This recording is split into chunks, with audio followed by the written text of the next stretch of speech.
aqui é o Matheus, está começando mais um podcast de Vida Renovada. Estamos aqui para mais um sermão da semana. Só lembrando, se você gosta desse conteúdo, principalmente do sermão, deixe um comentário no grupo ou no YouTube. Também não se esqueça de seguir, ativar o sininho para você receber sempre as notificações e ficar por dentro de tudo aquilo que a gente posta. No ar.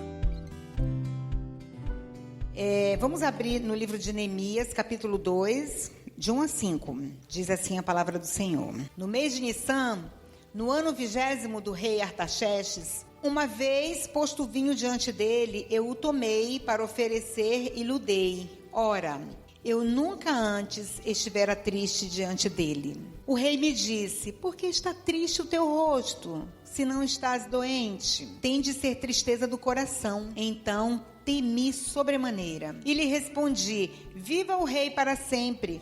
Como não me estarei triste o rosto, se a cidade onde estão os sepulcros de meus pais está assolada e tem portas consumidas pelo fogo? Disse-me o rei: que me pedes agora? Então orei ao Deus dos céus e disse ao rei: se é do agrado do rei e se o teu servo acha mercê em tua presença, peço-te que me envies ajudar a cidade dos sepulcros dos meus pais, para que eu a reedifique.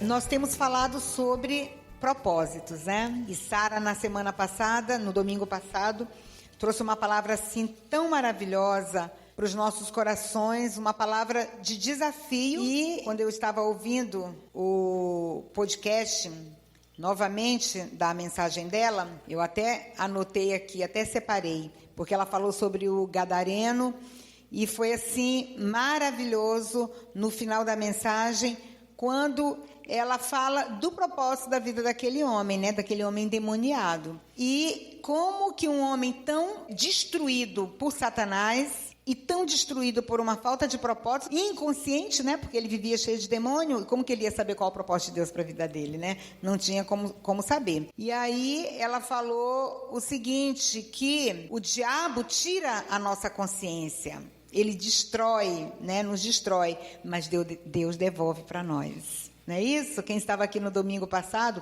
mas Deus, ele devolve para nós, ele devolve o quê? O controle das nossas vidas, né? O controle das nossas vidas, a capacidade. Então, o gadareno liberto, sem prisões, ele descobriu o propósito para a sua vida. Qual era o propósito para a vida dele? Vai e conta para todos o que eu fiz por você. Né? Então é maravilhoso quando a gente descobre o que Deus quer que a gente faça. Senhor, o que o Senhor quer que a gente faça? Nós sabemos, queridos, que compartilhar as boas novas da salvação, independente de qual seja a sua missão, nós temos que fazer isso. Nós temos que compartilhar as boas novas da salvação. O Senhor nos encontrou de forma tão terrível, trabalhou nas nossas vidas e nós somos gratos a Ele, porque nós temos tanta alegria, nós compartilhamos, né? Nós falamos com os outros do amor dele para as nossas vidas. E Neemias, nesses 5 versículos que nós lemos do capítulo 2, ele aceita o desafio de fazer algo diferente e inusitado. Ele se curva diante do Senhor, porque ele ficou sabendo de uma notícia de que a sua parentela, de que a casa dos seus pais estava assolada, devastada. E ele precisava fazer uma intervenção. Aliás, esperavam dele isso.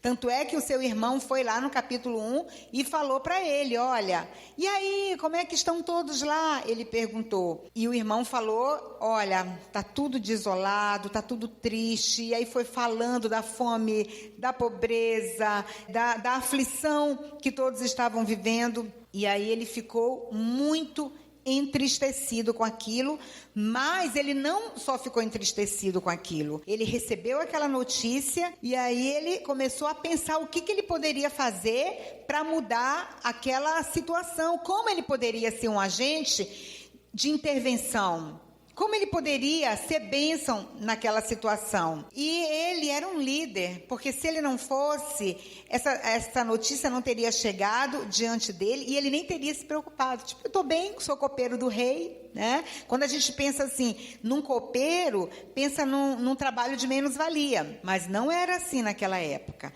Um copeiro, ele era um homem de grande confiança. Somente o copeiro podia tocar a mão, né, ali na organização. Lógico, vários servos faziam, né, tinha padeiro, tinha os cozinheiros, enfim. Mas o copeiro, ela era aquela pessoa que organizava, que provava.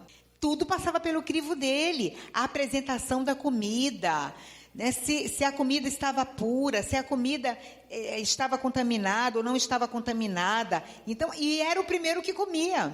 Então, se desse ruim para alguém, seria para o copeiro, né? Então, assim, o cargo de copeiro era um cargo de extrema confiança. Ele era um nobre. Todos aqueles que tinham um cargo de confiança e que andavam pelo palácio, provavelmente ele morava ali, eles eram chamados de nobres. Eram nobres, eram pessoas da confiança. Tinha casa, tinha salários bons, né? Então, assim, Deus estava abençoando e honrando Neemias naquele lugar. Mas Deus tinha um propósito específico. A gente tem que colocar isso na nossa cabeça. Nós não podemos perder esse foco de que Deus tem um propósito específico nas nossas vidas. Alguns propósitos, queridos, são propósitos gerais, para todo mundo, Então, tem coisas que acontecem nas nossas vidas que é para acontecer na vida de todo mundo. Agora, tem coisas que só acontecerão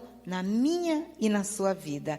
Ah, pastor, então você está me dizendo que nós somos insubstituíveis. Se o Robson se esquivar de fazer algo que Deus tem para ele, então não vai acontecer, porque só pode ser feito por ele? Não, nós não somos insubstituíveis, não, de jeito nenhum. Que nós nem caiamos nesse grave erro para nós não nos ensoberbecermos e acharmos que Deus precisa e depende da gente, né? Não, mas aquilo que Deus determina para que o Sidney faça, para que eu faça, é algo que outra pessoa pode fazer, mas ela vai fazer de outra maneira, vai fazer de outra forma. Porque da maneira como Deus queria que eu fizesse, com as minhas peculiaridades, com as minhas características, ninguém vai fazer, né? Mas não deixa de ser feita a obra. Não deixa. Então, não nos iludamos achando que, se eu não tiver, não vai dar certo. Lê do engano. Vai dar sim. Pode demorar a pegar no trampo, mas vai dar certo. E Neemias, ele teve esse entendimento, ele teve essa clareza, porque com certeza Neemias, ele era temente a Deus.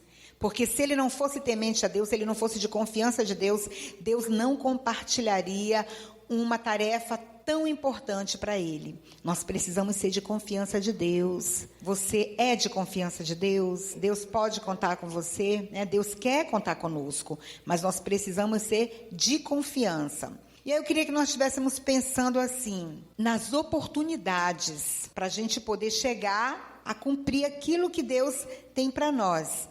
E aí Neemias ensina alguns princípios muito importantes para nós, com relação das oportunidades.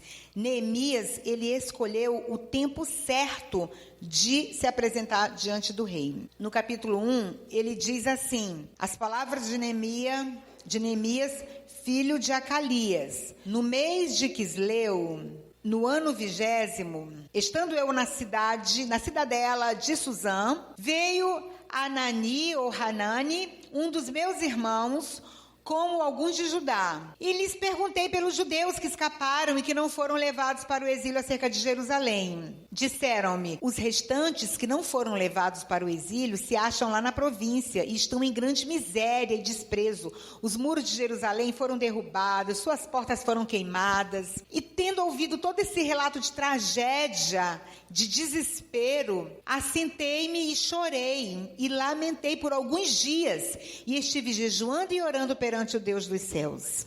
Ou seja, ele se incomodou, né, irmãos? Então, assim, nós precisamos pedir a Deus que gere incômodo no nosso coração. A Sara comentou na ministração passada como que muitas pessoas não se incomodavam com o gadareno e com a situação dele. né? Aquele homem endemoniado, sujo, rasgado, mijado, fedorento, andando para um lado e para o outro. Era uma ameaça para ele e para as outras pessoas. E parece assim que se Jesus não entrasse na vida daquele homem, nada aconteceria. Ele ia morrer daquela mesma forma. Então, se nós precisamos nos incomodar com as tragédias no nosso entorno, né? A gente precisa se incomodar. Você não vai trazer para você uma culpa, você não vai trazer para você um sentimento terrível, você não vai ficar doente por causa disso, mas você vai se importar e tentar ajudar de alguma maneira. E se você, na sua tentativa, você não conseguir, você não for bem sucedido, parta para outra. Mas você fez... Hoje uma pessoa falou assim para mim, eu estava evangelizando uma pessoa, tentando dar assistência, fazer discipulado com essa pessoa, e essa pessoa escorregava daqui, pastor, escorregava dali. A pessoa estava sempre pronta para poder ir para uma festa, para um aniversário. Toda vez que eu falava para ela, vamos fazer um discipulado, um estudo, vamos acompanhar, a pessoa nunca conseguia. E aí ela falou assim para mim, as minhas mãos estão limpas diante de Deus. Esse sangue não vai ser cobrado de mim, porque ela trabalhava com aquela pessoa. Então, é triste quando você trabalha com uma pessoa, você fica meses e meses, anos e anos, e nunca, de alguma maneira, você falou do amor de Deus para essa pessoa. E você pode falar do amor de Deus para ela, gente, sem precisar pregar o evangelho, né? Vocês sabem disso. Se não sabem, estou informando isso nessa noite. Você não precisa abrir a Bíblia e ficar falando, você vai para o inferno, você tem que se converter, tem que aceitar Jesus. Então, assim, pregue a palavra, fale o tempo todo dela. E se necessário for, leia um versículo. E se necessário for, diga alguma coisa. Mas, assim, de alguma maneira, a vida da pessoa tem que ser impactada, daquelas pessoas que nos cercam. Seja um testemunho nosso, seja alguma coisa que você fale, aproveite a oportunidade para, de alguma maneira, sem ser inconveniente, sem ser uma pessoa inoportuna, mas fale do amor de Deus. Deus espera isso de nós, né? Deus conta conosco dessa maneira. Neemias recebeu a notícia do que estava acontecendo ali e ele se incomodou e ele chorou e ele falou, não é possível, eu estou comendo tudo do bom e do melhor aqui no palácio, eu tenho tudo, eu sou um nobre, eu tenho boas instalações, eu tenho um bom salário, e o meu povo, os meus irmãos, eles estão passando necessidade ali naquela cidade, e a cidade está assolada e está destruída. E disse, Senhor Deus dos céus, Deus grande e temível, que guardas a aliança e a misericórdia para com aqueles que te amam e guardam os teus mandamentos. Estejam, pois, atentos os teus ouvidos e os teus olhos abertos, para acudires à oração do teu servo, que hoje faço à tua presença, de dia e de noite. Pelos filhos de Israel, teus servos, eu faço confissão pelos pecados dos filhos de Israel, os quais temos cometido contra ti, pois eu e a casa de meu pai pecamos contra ti. Olha a humildade, né? De orar, de se colocar, não só de acusar. Tá vendo? Também merecem. Fizeram por merecer, por isso que eu estou próspero e eles estão na miséria, né? Mas é ser empático com a situação do outro e vamos lá, o que está acontecendo? Será que eu já fui em todas as instâncias de poder ajudar para poder dizer, bom, lavo as minhas mãos? Então ele falou, não, eu sou culpado também, eu sou responsável de alguma maneira e de alguma forma, e ele trouxe assim, além do fato deles ter saído de lá, a própria omissão da oração, gente, né? Neemias trouxe sobre ele, eu tenho parte nisso, porque eu não tenho orado, porque eu não tenho clamado, temos procedido de todo corruptamente contra ti, e não temos guardado os teus mandamentos, nem teus estatutos, e nem os juízos que ordenaste a Moisés, teu servo. Temos andado distante do Senhor. Lembra-te da palavra que ordenaste a Moisés, teu servo, dizendo, se transgredires, eu vos espalharei por entre os povos. Ele conhecia a palavra, gente. Os tempos que nós temos vivido hoje, os tempos difíceis, nós precisamos abrir os nossos olhos e ver o que está acontecendo no mundo. Pandemias, pestes, queimadas, destruição, enchentes, fomes e uma coisa atrás da outra, né? Então os nossos olhos precisam ser abertos para nós percebermos o tamanho da nossa transgressão. Não adianta a gente falar, mas eu não bebo, eu não fumo, eu não perturbo ninguém. Então, não é comigo, é com todos nós sim. O pecado, através de um homem, entrou no mundo e através de um homem nós tivemos o preço pago para que nós pudéssemos ser salvos, né? Então, diz respeito sim. Diz respeito tudo o que um povo passa diz respeito a nós, né? É a nossa nação, é o nosso povo. Então, minimamente nós vamos orar, nós vamos clamar, nós vamos nos entristecer, chorar com os que choram, como a Bíblia diz. E aí ele segue, né, e fala assim: mas se vos converterdes a mim e guardardes os meus mandamentos e os cumprirdes, então ainda que vossos rejeitados estejam pelas extremidades do céu, de lá os ajuntarei e os trarei para o lugar que tenho escolhido para ali fazer habitar o meu nome. Estes ainda são os teus servos e o teu povo, que resgatastes com o teu grande poder e com tua poderosa mão. E aí, gente, ele vai falando para Deus. É tão maravilhoso quando nós trazemos à memória aquilo que pode nos dar esperança ou aquilo que pode nos desafiar, né? Nós precisamos trazer à memória todas as coisas concernentes àquilo que a gente está vivendo, né? Puxa vida, o que aconteceu? De que maneira que aconteceu?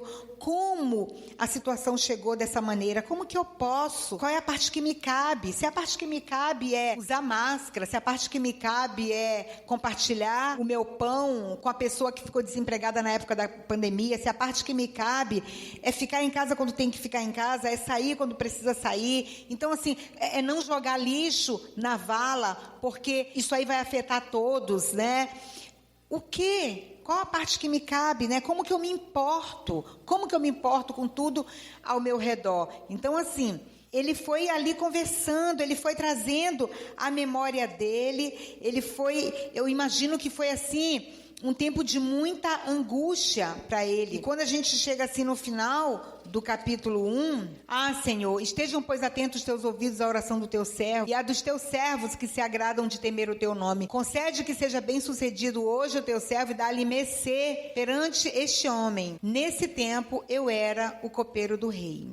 Então, ele passa todo aquele tempo, ele passa todo aquele momento ali. E, gente, do momento, quando nós seguimos a leitura, e a gente percebe aqui no livro de Neemias, que do momento em que Neemias recebeu a notícia da tragédia que assolava o seu povo, até o momento em que ele se encontra diante do rei, da presença do rei, passaram-se aproximadamente 4 meses. E o que ele ficou fazendo nesses 4 meses todos, meu Deus?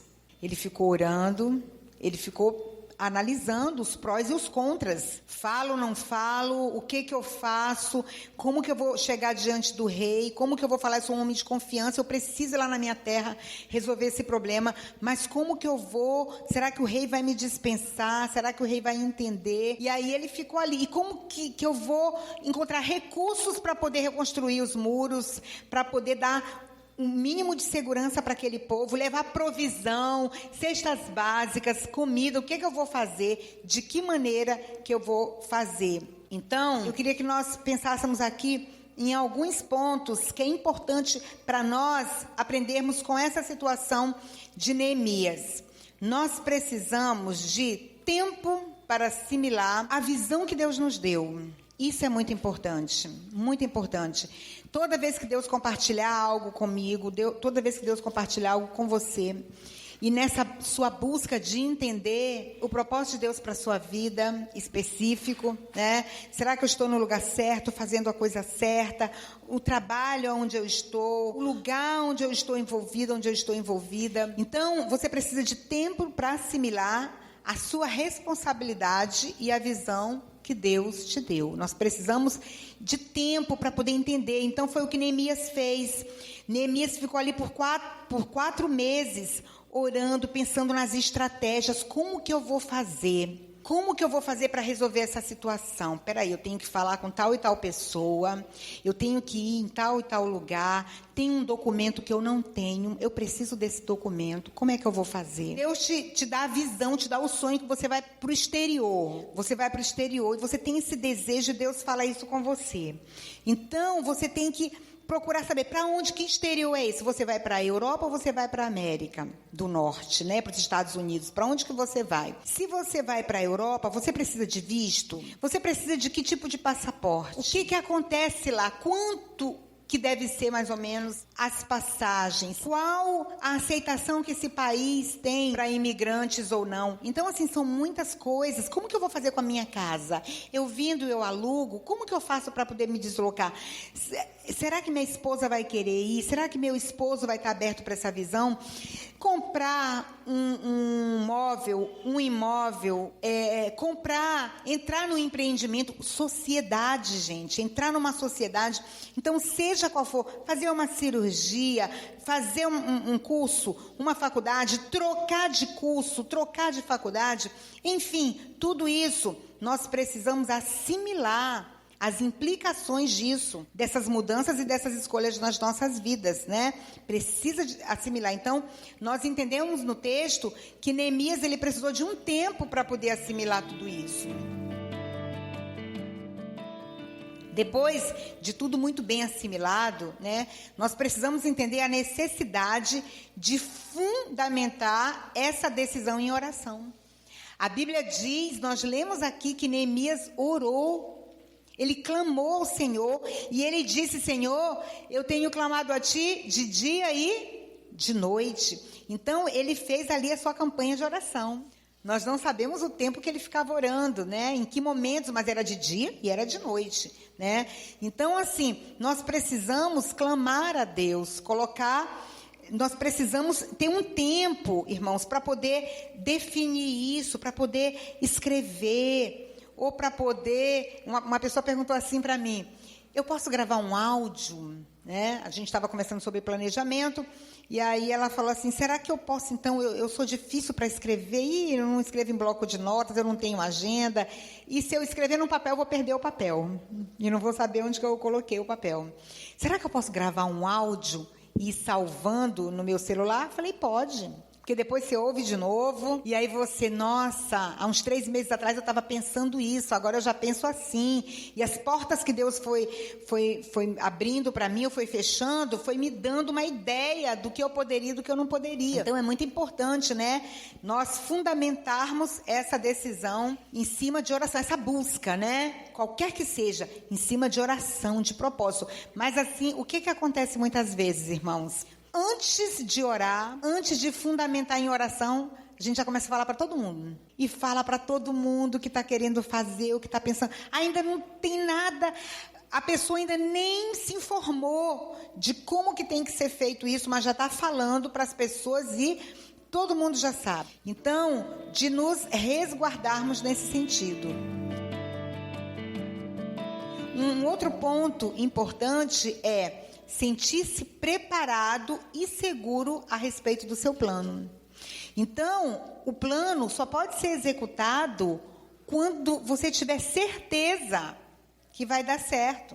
Então, você compra primeiro as barraquinhas, depois você compra as frutas, depois você escolhe um ponto, depois já fica tudo certinho, quando já tiver tudo certo.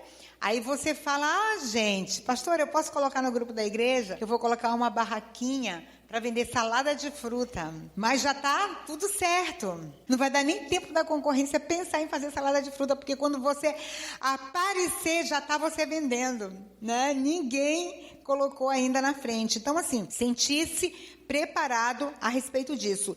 Capítulo 2, verso 1. No mês de Nissan, no ano 20º, do rei Artaxerxes, uma vez posto o vinho diante dele, eu o tomei para oferecer e lhe dei. Ora, eu nunca antes estive triste diante dele. Vocês não acham que isso foi uma estratégia dele? Porque ele poderia ter disfarçado o rosto, não poderia? Ele poderia ter disfarçado. Até porque também, gente, ninguém faz diante do rei aquilo que a pessoa quer. Diante do rei tem que ser o que vai agradar o rei, né? Isso a gente falando num sistema monárquico, né? Então tem que ser diante do rei, e especialmente naquela época. Então ele chegou diante do rei e ele ficou triste diante do rei. E é perigoso uma pessoa estar assim diante do rei, porque se ela estiver doente, ela poderia ser morta, ser presa.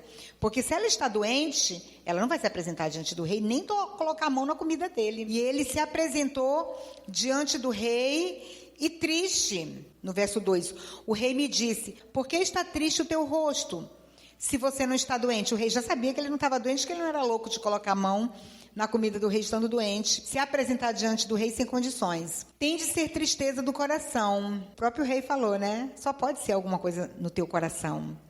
uma tristeza, o que está acontecendo com você? Então eu temi sobremaneira e lhe respondi: viva o rei para sempre. E aí aquilo que nós já vimos aqui, ele conta toda a situação para o rei. Então, assim, a importância de nós termos uma estratégia para aquilo, porque, gente, se tinha alguém que poderia ajudar Neemias, era o rei. Ninguém poderia ajudá-lo. Ele precisava de liberação do palácio, ele precisava de autorização para sair do reinado, ele precisava de recursos para poder fazer o que ele se propôs a fazer, né? Então, assim, ele precisava estar muito certo do que ele ia fazer, ter a certeza. E olha, irmãos, eu vou falar uma coisa para vocês. É terrível, terrível, quando na emoção a gente tenta fazer algo e na empolgação a gente tenta fazer algo, porque a coisa não vira, não adianta, né? Você fica animado, você fica empolgado, não, eu vou fazer, e não tem planejamento prévio, e não tem a certeza de que Deus está nesse negócio, e tão maravilhoso é quando todas aquelas pessoas que estão ao nosso redor, elas riem, elas ridicularizam, elas não acreditam, mas você tem tanta certeza de que Deus está contigo no negócio e que vai dar certo, né? Então, isso é muito importante. É você ter uma palavra específica de Deus para a sua vida, Deus falando com você de forma maravilhosa.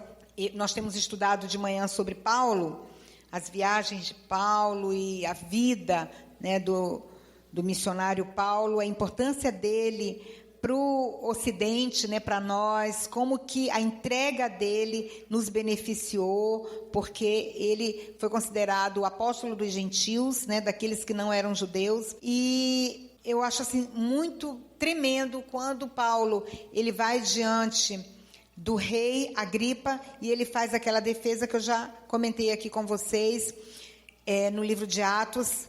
E quando ele vai diante do rei e ele defende a sua causa, ele defende aquilo que ele acredita, e ele diz assim, que ele não era louco de não obedecer a Deus, que ele preferia obedecer a Deus do que obedecer aos homens. E aí eu lembro que eu tive uma experiência muito assim forte também, quando eu me converti. Eu ouvi Deus falando, depois de uns 2 anos mais ou menos, eu ouvi Deus falando claramente ao meu coração do chamado que Ele tinha para a minha vida. E quando eu fui compartilhar com o meu pastor falou: não, Eliud, essa instituição que você quer ir não é uma instituição legal, essa agência missionária para onde você está querendo ir, é uma agência que... Ele tinha muita decepção com a agência para onde eu estava querendo ir. E aí ele falou: procura um outro seminário, procura um outro lugar onde você possa estudar.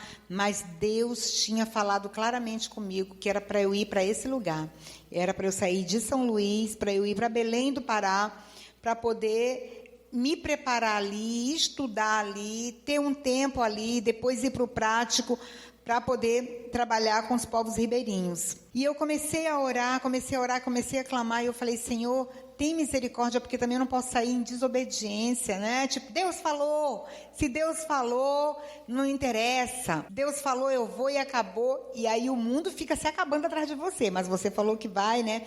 Então, assim, algumas vezes nós precisamos contrariar mesmo. Mas se depender de vós, como diz a palavra do Senhor, né? Se depender de nós, que tenhamos paz com todos. E eu lembro que minha mãe não queria, ela achava que era um absurdo, como assim? Eu tinha acabado de me formar. E aí você se forma, estuda e depois vai viver por aí como mendigo, pedindo de igreja em igreja, vivendo dessa maneira. Então, assim, ela não era convertida, então foi um tempo muito difícil. Mas mesmo assim eu falei: mãe, eu tinha 18 anos. E aí eu falei para ela, mãe, para mim é muito importante a sua bênção. Eu sei que Deus vai me levar para lá, porque Deus falou claramente comigo. Deus falou comigo através da sua palavra. Deus falou comigo através de sonhos. Meu coração arde pela certeza de que eu vou. Mas para mim era muito importante que a senhora me abençoe. E aí minha mãe foi lá, conversou com meu pai. E aí ok, né? Eles falaram, olha, não era o que a gente queria para você, mas se você acha que é isso, né? Essa coisa que você está na sua cabeça. E abençoou. E eu pude sair para poder fazer aquilo que Deus tinha me chamado para fazer. Mas aí eu tinha que ainda conversar com o meu pastor. E aí foi toda essa situação. E tinha um outro pastor também, que era o co-pastor da igreja, e eu conversei com ele e falei para ele, meu coração está assim tão aflito, porque meu pastor não quer liberar, e eu não sei o que eu faço, eu estou muito triste, mas eu creio que Deus vai trabalhar na minha vida. E ele falou assim, olha, a palavra de Deus diz que é muito melhor nós obedecermos do que nós sacrificarmos. E ali ele ministrou para mim, foi assim, Deus usou grandemente a vida daquele homem. E ele citou esse texto quando Paulo diz, eu não poderei ser desobediente à visão que Deus tem me dado, a visão celestial que Deus me deu. Lá no discurso de Atos, quando ele fala para o rei Agripa de todas as suas intenções, por que ele era um perseguidor da igreja, e ele conta seu testemunho, né? Que ele era um perseguidor da igreja, mas que a caminho de Damasco ele teve um encontro com Deus, e ali ele entendeu. Então, ó rei Agripa, eu estou sendo injustiçado, eu estou sendo condenado por falar do amor de Deus, por falar do amor do evangelho, mas eu quero dizer para você que eu não posso ser desobediente à visão celestial que Deus me deu.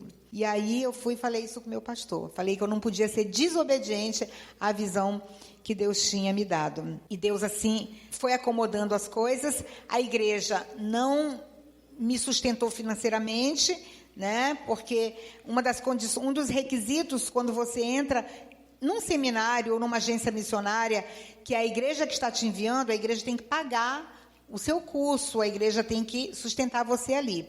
Ele falou assim, nós oramos por você, mas a igreja não vai assumir um compromisso financeiro com você. E durante todo o tempo que eu fiquei estudando ali em Belém, que eu me preparei, o tempo que eu fui para o prático, durante todo o tempo que eu estive em missões ali naquela região, Deus me sustentou. Não deixou faltar nada, nada, nada. Muitas vezes eu não tinha shampoo para lavar o cabelo, mas eu tinha sabão, tinha sabonete. Então, vocês imaginam, cacheada assim, ó, lavando o cabelo com sabão Omo às vezes, né? Era o que tinha.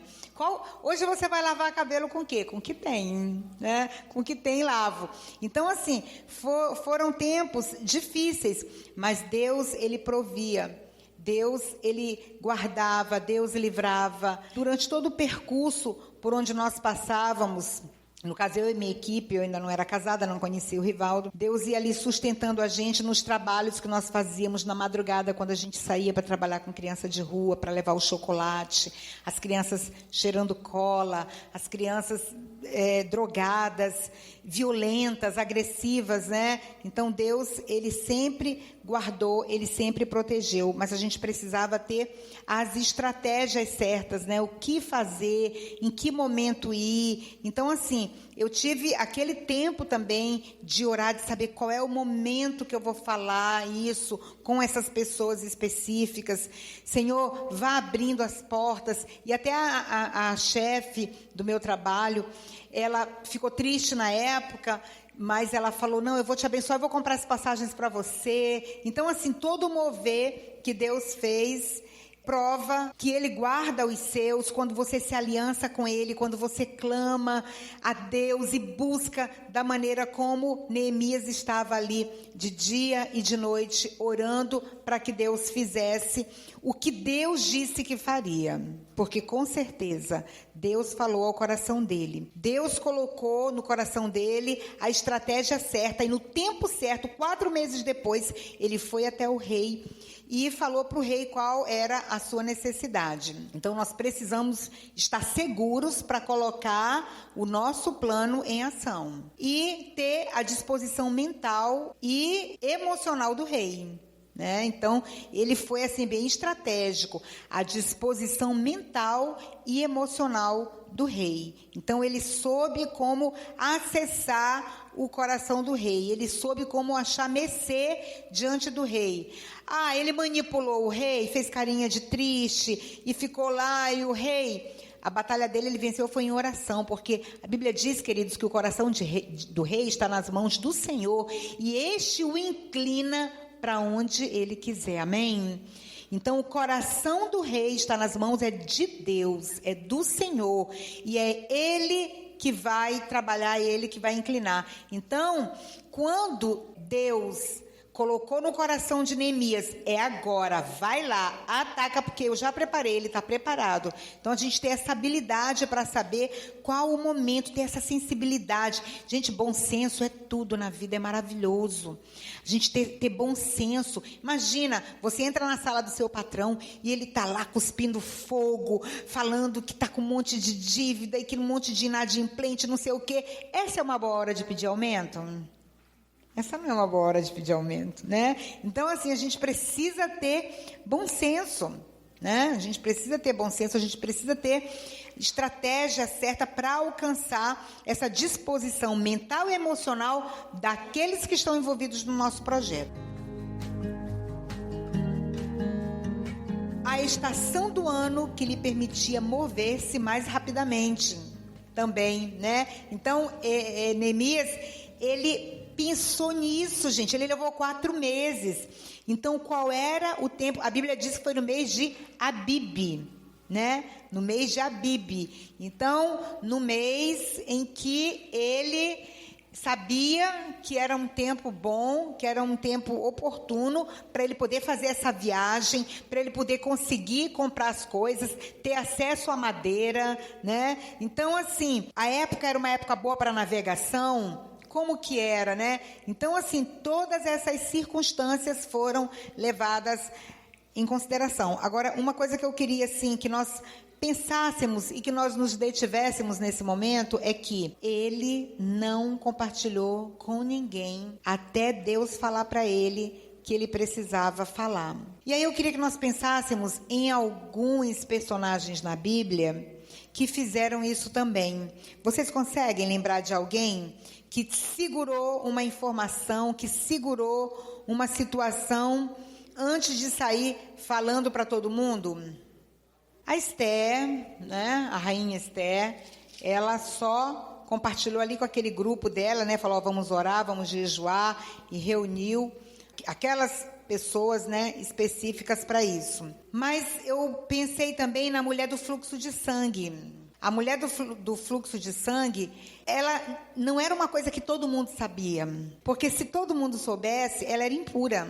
Então, ela não podia estar no meio das pessoas. E a Bíblia diz que ela, sabendo aonde Jesus estava, sabendo que Jesus ia passar por aquela região, ela foi atrás, ela se meteu no meio das pessoas, né, se embrenhou ali junto de todo mundo, ela estava junto com todas as pessoas. Então, assim, se as pessoas soubessem, se ela ficasse contando para todo mundo, gato, periquito e papagaio, o que você tem? Menina, eu tô com um fluxo assim, que não acaba, e eu tô desse jeito, e passando mal assim, e vivenciando todos esses problemas. Então, assim, se ela compartilhasse isso com todo mundo, ela não poderia estar no meio das pessoas e fatalmente ela teria perdido a bênção de encontrar com o Senhor. Então, assim, nós precisamos ser pessoas que a gente tem cautela, nós precisamos ser pessoas que têm cuidado com aquilo que a gente fala,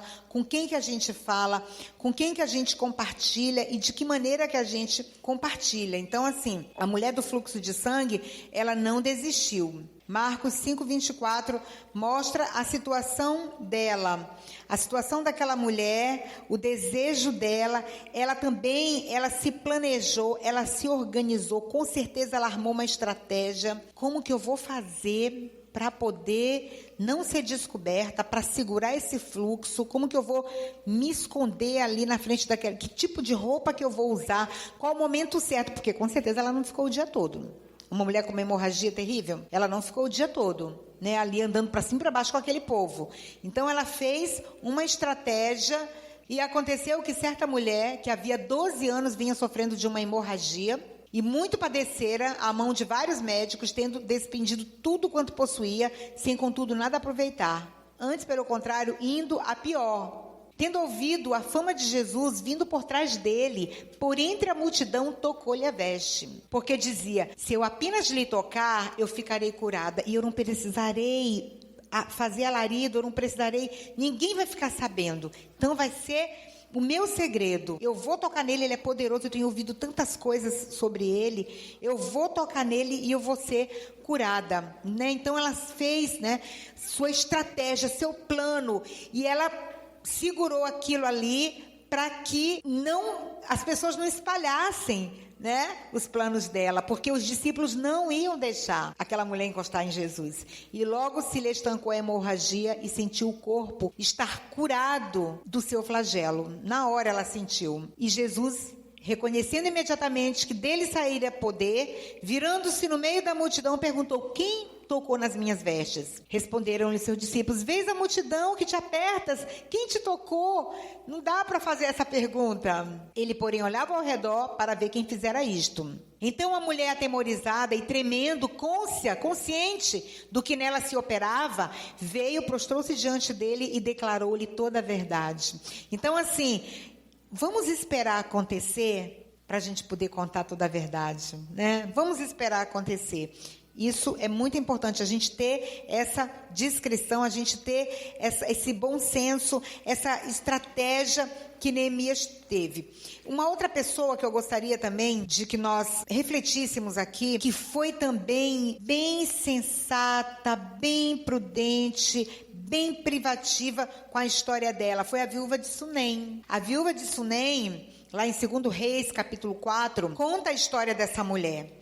Que essa mulher, ela foi agraciada por Deus pelo fato de não poder ter filhos e já na sua velhice, Deus deu um filho para ela. Esse filho, amado, querido, esperado, planejado, desejado, certa vez foi com o pai para o campo. E aí pegou lá uma insolação e o menino começou a gritar: ai, ai, ai, pai, minha cabeça, minha cabeça. O pai voltou com o menino para casa, colocou o menino dentro de casa e o menino morreu. Ela ficou, a sunamita, ela ficou assim, em prantos. A Bíblia não diz qual o nome dessa mulher, não revela pra gente. Só fala que ela era de Sunem. E essa mulher, ela procurou pelo profeta que deu para ela essa bênção, o profeta Eliseu. E ela foi atrás desse homem. E no caminho, ela não queria que ninguém fosse com ela. Ninguém. Servas, servos. Ela não queria. Ela queria ir sozinha, era o tempo dela. Ela queria ir nesse caminho, nessa corrida. Ela queria ir nessa busca sozinha. E aí ela foi e no caminho que ela ia, as pessoas que encontravam com ela perguntavam para ela: como você está? Você está bem? E o que ela respondia? Vai tudo bem. Ela estava sendo hipócrita, falsa? Não, ela estava sendo estratégica. Ela estava sendo estratégica. Calma, não é o momento de eu falar: gente, ninguém nem soube que o menino tinha morrido. O defunto estava dentro de casa. O defunto estava dentro de casa. Então, algumas vezes, a gente precisa guardar esse defunto. Às vezes, a gente precisa ficar com esse defunto ali para poder pensar: não deixa o diabo enganar você e cegar nesse momento. Eu não estou dizendo que você não deve pedir ajuda, que você não deve pedir cobertura espiritual, não é isso. Eu estou dizendo que você precisa se aquietar e se acalmar, e antes de sair correndo e gritando. Então, ela pensou: eu era uma mulher desgraçada, porque a mulher que não podia ter filhos, queridos, era uma mulher amaldiçoada. A mulher que não podia ter filhos naquela época, hoje tem mulher que celebra, né, porque não consegue ter filho. Ai, Deus me livre, cuidar de criança, pelo amor de Deus. Mas naquela época, a mulher que não podia ter filho, ela era uma mulher desafortunada, era uma mulher maldita. E quando ela finalmente conseguiu engravidar, o filho morre. Ela falou: não, eu vou direto no dono dos porcos. Não quero falar com os porcos. Eu não quero falar com Geazi, o moço do profeta. Eu não quero falar com ninguém. Com ninguém. Eu quero falar com quem profetizou a bênção para mim, com quem fez com que essa criança chegasse. E outra coisa, ela já era de idade avançada, o marido já era de idade avançada. Então, olha só, Neemias ficou 4 meses para decidir o que fazer. E ela também levou em consideração tudo isso, porque ela poderia pensar: quer saber de uma coisa? Vou enterrar meu filho com todas as honras e vou engravidar de novo. Mas ela não podia se dar o luxo disso, porque o marido já era velho. Ela também já não devia ter mais condição de engravidar. Ela falou, não, tem que ser esse, tem que ser dessa maneira. E eu creio assim que não foi um capricho, gente. Quando a gente lê toda a história da sunamita, não foi um capricho. Se você abre em 2 Reis, capítulo 4, do 8 até o 37, você vê, não foi um capricho, foi a direção que Deus... Porque ela creu em Deus, ela creu em Deus. Ela teve uma experiência com Deus quando ela conheceu o profeta Eliseu. Ela teve uma experiência com Deus, ela falou, não, Deus, esse Deus poderoso que me deu um filho, não, ele tem alguma coisa, mas eu quero ouvir do profeta, eu quero ir direto naquele para quem pode me ajudar. E assim ela saiu e foi para o Monte Carmelo, onde Eliseu estava. Quando ele ainda estava um pouco longe, quando ela ainda estava um pouco longe, Eliseu a viu chegando e disse ao seu empregado Geazi, veja, a mulher de Sunem vem vindo aí, corre até lá, Geazi, e pergunte para ela se está tudo bem com ela, com o marido dela, com o filho dela.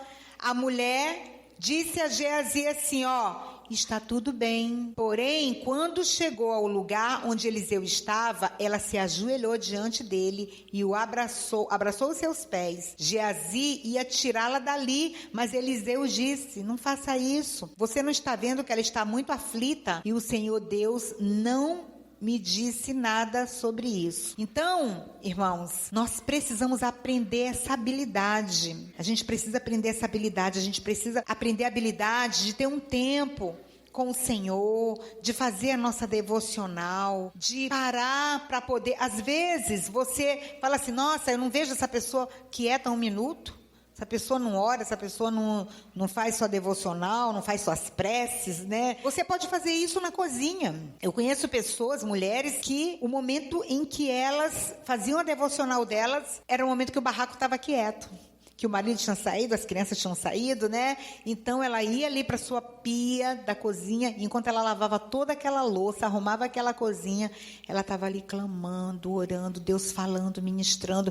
Então, desenvolva a sua maneira, a sua habilidade. Então, assim, nós precisamos desenvolver essas habilidades de ouvir Deus, de considerar Deus o bem mais precioso das nossas vidas. A gente corre e conta para a vizinha, a gente corre e conta para o pai, corre e conta para a mãe, corre e conta para não sei para quem, e se desespera, põe a mão na cabeça, sai gritando, sai chorando. Fala com Deus e Deus vai te dar a direção de quem você procurar, de que maneira você se posicionar, o que você tem que fazer. E assim a gente vai descobrindo os propósitos específicos de Deus para nós. Senhor, o que tu queres que eu te faça? O que tu queres que aconteça, Senhor Deus, com a minha vida?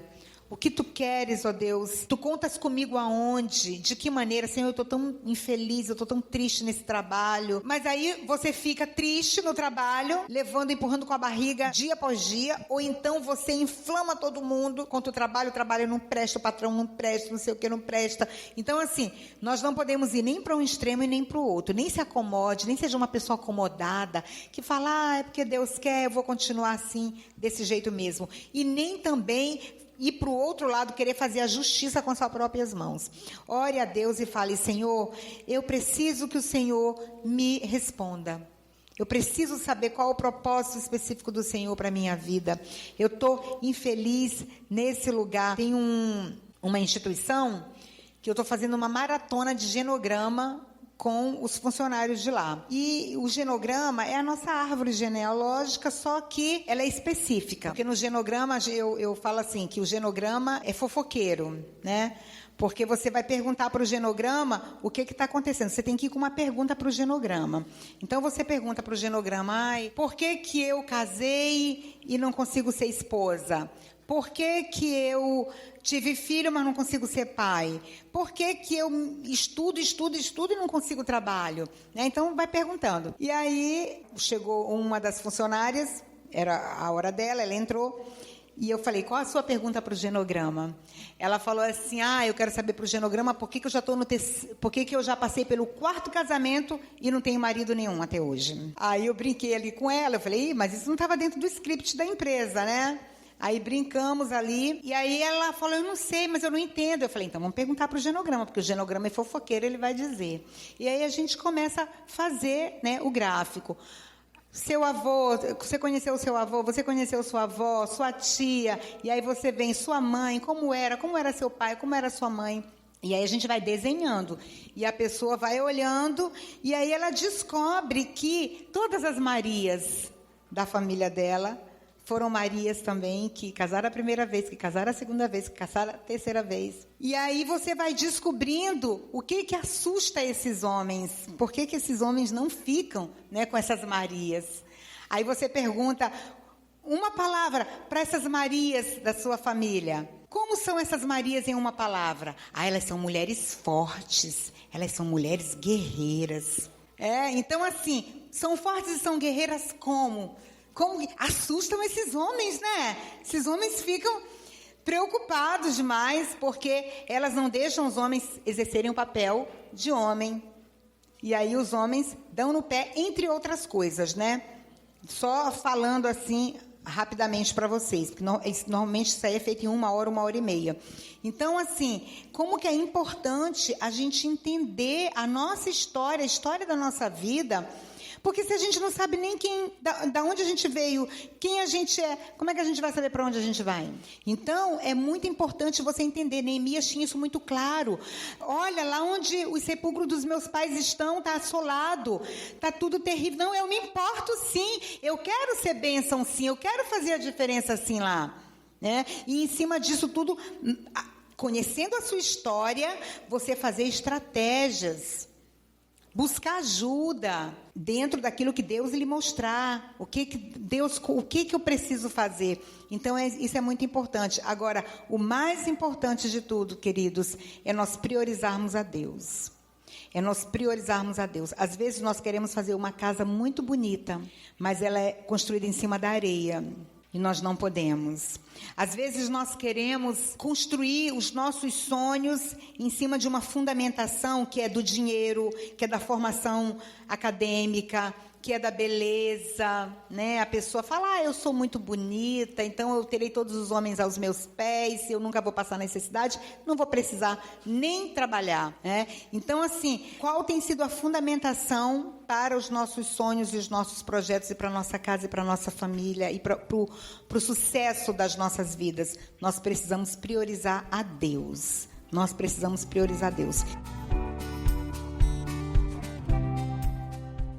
Esse podcast foi editado pela equipe multimídia da Igreja Cristã Vida Renovada.